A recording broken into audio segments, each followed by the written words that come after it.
Selamat datang di channel Sedikit Kebut, jangan lupa subscribe. Mudik Lebaran selalu menjadi momen yang dinanti oleh jutaan perantau di Indonesia. Namun, di balik kemeriahan tradisi pulang kampung ini, ada tantangan besar yang harus dihadapi, kemacetan parah di jalur-jalur utama. Salah satu penyebab kemacetan adalah keberadaan becak dan delman yang masih beroperasi di beberapa titik jalur mudik. Untuk mengatasi masalah ini, pemerintah Jawa Barat mengambil langkah unik dengan memberikan kompensasi sebesar 3 juta rupiah kepada para tukang becak dan kusir delman, agar mereka tidak beroperasi selama periode mudik. Kebijakan ini menimbulkan pro dan kontra di kalangan masyarakat. Ada yang mengapresiasi, ada pula yang mempertanyakan sumber dana dan efektivitas program ini. Kebijakan ini diumumkan langsung oleh Gubernur Jawa Barat, Deddy Mulyadi, sebagai bagian dari strategi pengelolaan arus mudik. Berdasarkan data dari Dinas Perhubungan, kemacetan di jalur mudik Jawa Barat seringkali diperparah oleh kendaraan tidak bermotor seperti becak dan delman yang masih beroperasi di ruas-ruas jalan utama. Selain memperlambat laju kendaraan, keberadaan mereka juga berisiko tinggi bagi keselamatan pengendara maupun penumpang. Menurut Gubernur Deddy Mulyadi, program kompensasi ini bertujuan untuk memberikan solusi yang adil bagi para pelaku transportasi tradisional tanpa harus memberatkan mereka. Mereka juga mencari nafkah, jadi kita tidak bisa serta-merta melarang tanpa ada solusi. Dengan kompensasi ini, mereka bisa tetap mendapatkan penghasilan meskipun tidak beroperasi selama periode mudik. Jelasnya dalam konferensi pers di Bandung. Program ini menyasar 1.105 tukang becak dan kusir delman yang tersebar di berbagai titik jalur mudik, terutama di sekitar Pantura, jalur selatan, dan beberapa ruas jalan di kawasan Puncak. Setiap penerima mendapatkan dana kompensasi sebesar 3 juta rupiah yang dibayarkan langsung melalui rekening mereka. Bagi mereka yang belum memiliki rekening, pemerintah bekerja sama dengan bank daerah untuk membantu proses pembukaan rekening baru. Pembagian dana ini dilakukan dalam 2 tahap. Tahap pertama diberikan sebelum arus mudik dimulai, sementara tahap kedua diberikan setelah periode mudik berakhir, dengan syarat mereka benar-benar tidak beroperasi selama masa larangan. Pemerintah daerah juga bekerja sama dengan kepolisian dan Dinas Perhubungan untuk memastikan program ini berjalan sesuai rencana. Banyak tukang becak dan kusir delman yang menyambut baik kebijakan ini. Salah satunya Darman, 54 tahun, seorang tukang becak dari Indramayu, mengaku bersyukur dengan adanya program ini. Biasanya pas Lebaran, jalanan macet banget, jadi narik becak juga susah.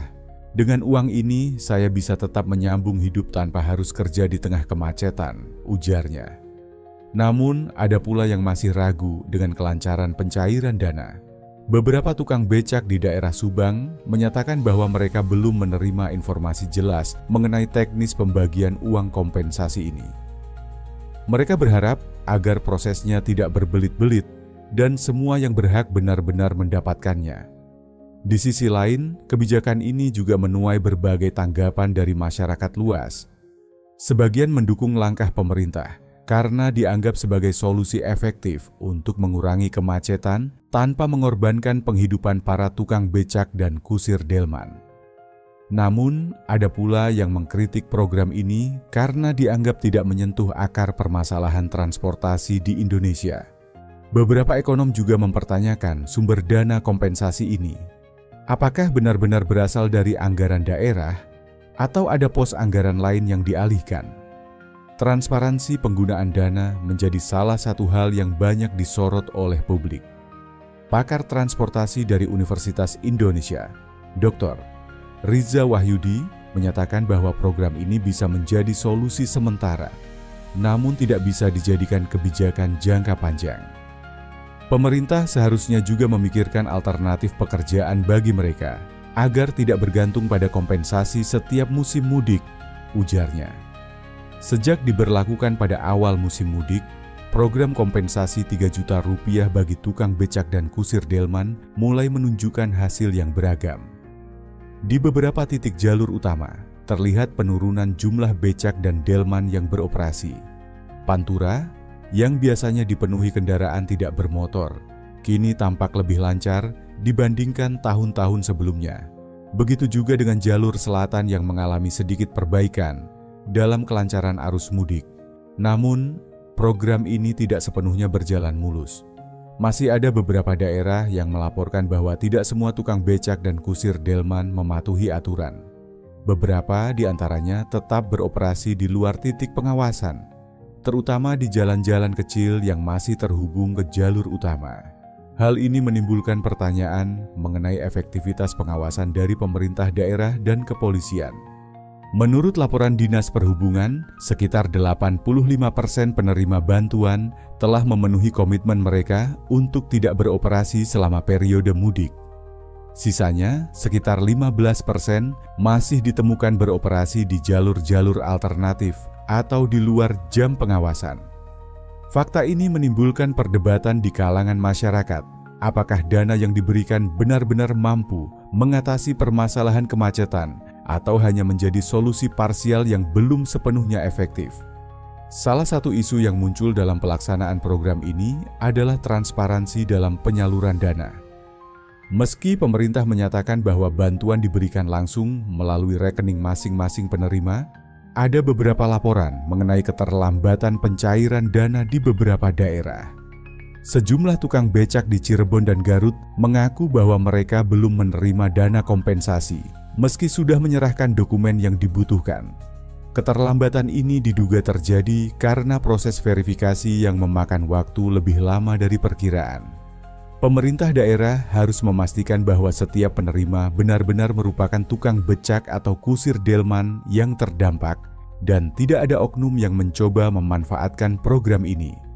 Di sisi lain, ada juga dugaan bahwa beberapa pihak berusaha mencari keuntungan dari program ini dengan mengajukan klaim palsu. Dalam sebuah wawancara dengan salah satu pejabat dinas sosial, disebutkan bahwa ada beberapa individu yang bukan tukang becak, tetapi mencoba mendaftarkan diri untuk mendapatkan dana kompensasi. Pemerintah pun harus bekerja ekstra untuk melakukan penyaringan agar bantuan tepat sasaran.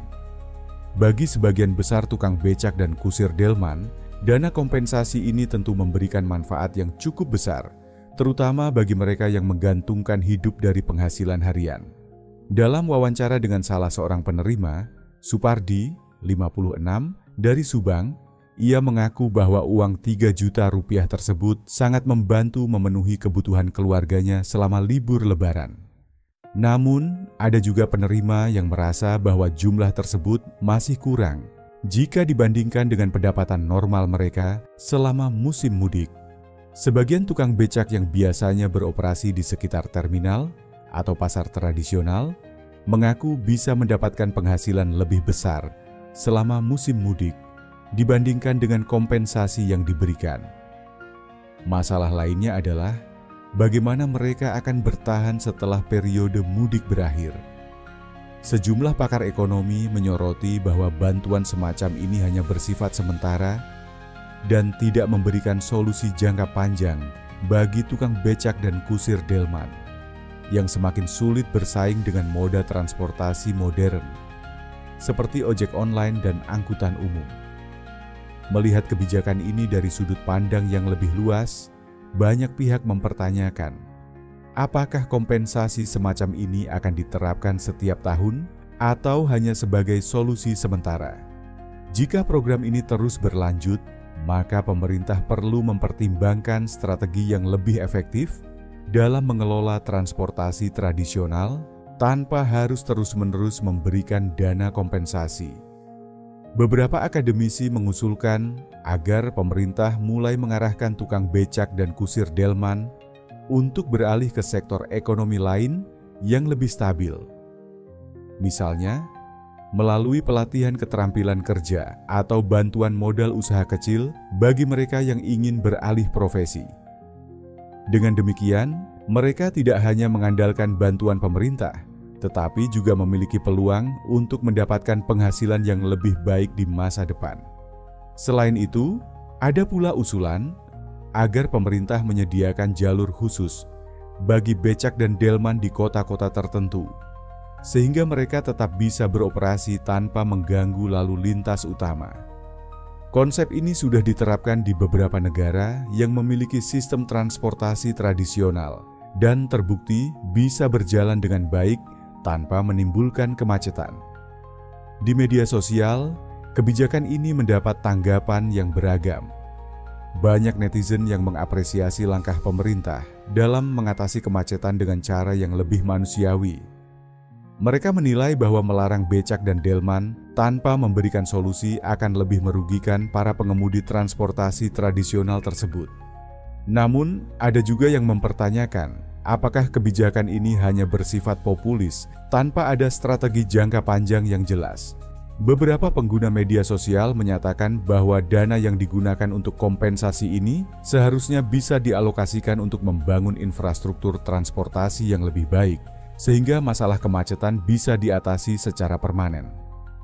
Media nasional juga banyak menyoroti kebijakan ini, dengan beberapa stasiun televisi mengadakan wawancara langsung dengan para penerima kompensasi. Sebagian besar dari mereka merasa terbantu, tetapi juga berharap ada solusi yang lebih berkelanjutan, agar mereka tidak selalu bergantung pada bantuan pemerintah setiap tahun. Secara keseluruhan, program kompensasi 3 juta rupiah bagi tukang becak dan kusir delman memang memberikan dampak positif dalam mengurangi kemacetan selama musim mudik.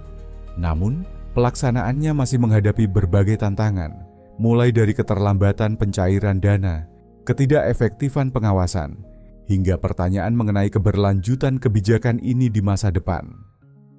Pemerintah harus mengevaluasi program ini secara menyeluruh dan mempertimbangkan opsi lain yang lebih berkelanjutan, seperti pelatihan kerja, bantuan modal usaha, atau penataan ulang jalur transportasi tradisional.